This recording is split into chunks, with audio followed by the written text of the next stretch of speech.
You were just answering Ms. Vignola's question around the proactive disclosure, proactive information sharing, and you said that it was very difficult to find information on these contracts.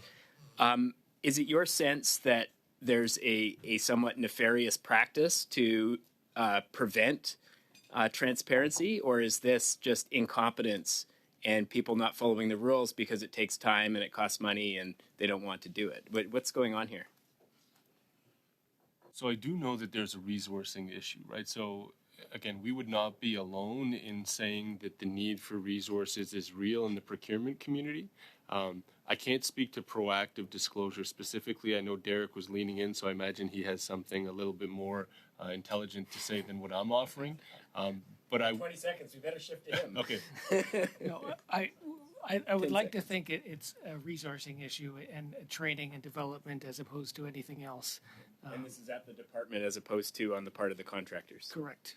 Okay. Thank you. Thanks very much. Mr. Brock, please go ahead.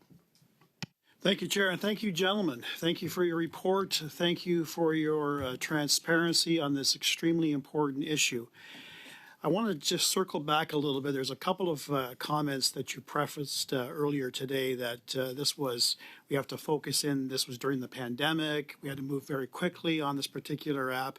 But you'd agree with me that notwithstanding the pandemic, the spending on this app does not give the Justin Trudeau government a license to fleece the taxpayer. Would you agree with that comment? You laugh. Yes? Right? No prime minister should be doing that. Right? Is that a yes?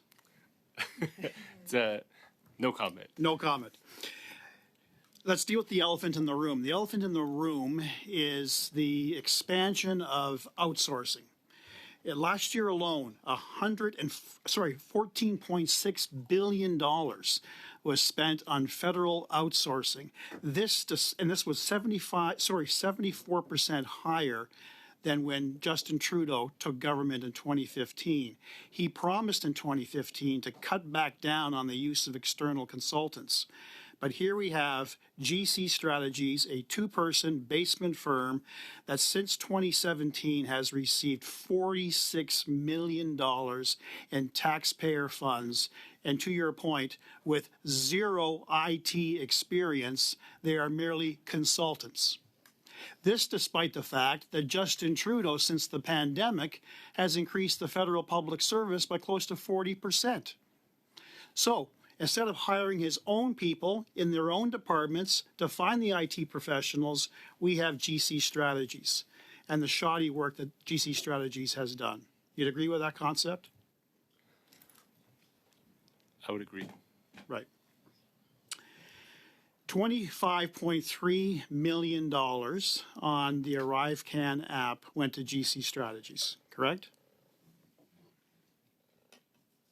The $25.3 million was the competitive contract. They were previously awarded 3 non-competitive contracts under which work was also performed for ArriveCan. Okay. And you said you followed previous committee work. You know all the times that Christian Firth has testified. You know that he is currently under RCMP investigation. Were you aware of that, sir?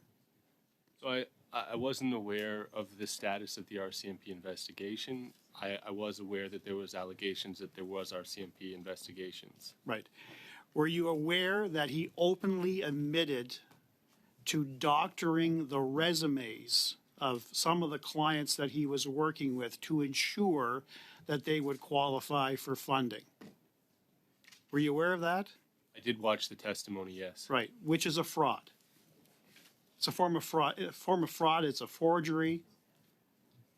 So my question to you, sir, given the information you learned, the information that you had in 2022 and 21 with GC Strategies, in your opinion, was this indicative of a pattern of behavior by GC Strategies in terms of its shoddy, incomplete work, receiving millions of dollars of taxpayer funds since 2017? Did you cross-reference on other governmental contracts that GC Strategies successfully and miraculously won the bid to?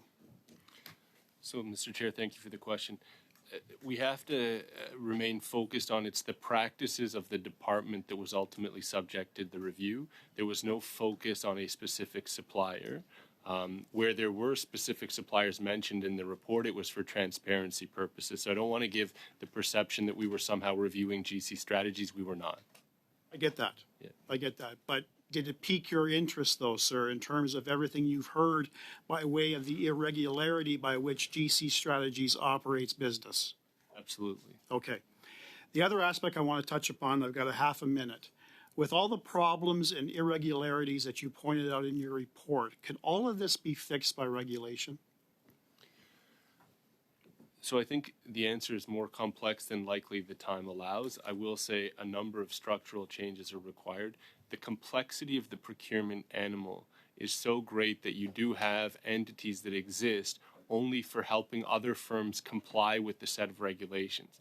And I've said this before, but I'll say it again. Even someone who has an incredible amount of experience in procurement still finds it incredibly difficult to navigate. And I think you can talk to any player in the system, whether it be a buyer, a supplier, a subcontractor. I mean, we heard from subcontractors at this committee express why they use individuals to bid on their behalf, because they don't want to participate in the process. So as long as that mentality exists, right, it's very difficult to go direct to those individuals. Derek, I'm not sure if you want to add. That is our time, I'm afraid. Mr. Sousa, go ahead, please.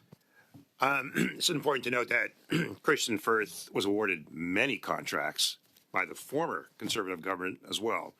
And I also want to make certain that we debunk something that's been noted in that there has been payments made that for work undone. Did you find that to be the case?